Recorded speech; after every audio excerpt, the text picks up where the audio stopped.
Welcome to the Multi-Passion Mentor Podcast.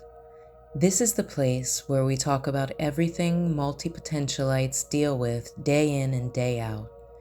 The life of, the business of, and different aspects of being multi-passionate. Thank you for being here. Let's talk about triggers. If you're a multi-passionate person, then you most likely are also a highly sensitive person. Sensitive to all types of things. This doesn't just mean emotionally sensitive, it means more highly attuned and attentive to detail. Sensation plays a big role in your life. If you're really into texture and colors and having the lighting just right and things like that. Sensitivity to sound, etc. So, how does this play into what we're talking about today? Okay, triggers are not intentional for either party, usually. A person accidentally steps on a landmine. Now, this can play out in various ways depending on the people involved. However, it's usually not pleasant, and it can be frustrating or irritating. It can be upsetting.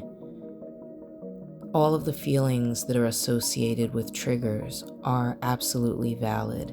And I think what people need to understand is that it is in no way a personal attack on you. It's more so something that is just happening. I'm going to give an example. Let's say that a friend pulls up in front of the house of another friend, and the person comes out of the house walking towards the car, notices that the front bumper is cracked and dented, and there's obviously been some sort of an incident. They get in the car and they instantly say, "Oh man, I didn't know you were in an accident. Your car is all messed up." And on and on. Well, perhaps the person driving the car was riding along, feeling good, listening to music, ready to pick up their friend, not even thinking about the accident they had been in the day before, not wanting to think about it, not wanting to worry about insurance and repair and costs and just having to deal with everything that goes along with it, just wanting to have a day out and have fun and lightheartedness. And now they suddenly have been snapped back to the accident, which possibly could have been traumatic. They're snapped back to thinking about all of the odds and ends that they have to deal with associated with the accident, and so on. It could shift their mood and their energy just like that without them being aware of it. They're not doing this on purpose. They're not doing this because they don't want to enjoy the day with you anymore or because they don't like you as a person.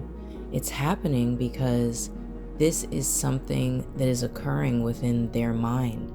It's like an instant replay on a movie. And if the other person can be more cognizant of that as it's happening, even if maybe they didn't have the foresight to not say the things that they said, but once it's playing out, instead of getting offended or being like, "Oh, don't get upset or don't take it so seriously," telling people not to feel their emotions has never worked. Telling people don't feel that way, it has never worked, because snapping out of an emotion is not that easy. You can work your way out of it, but it has to be a conscious and mindful effort.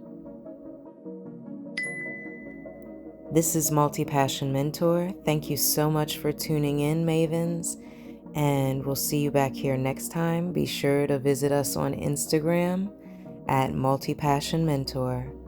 Stay inspired.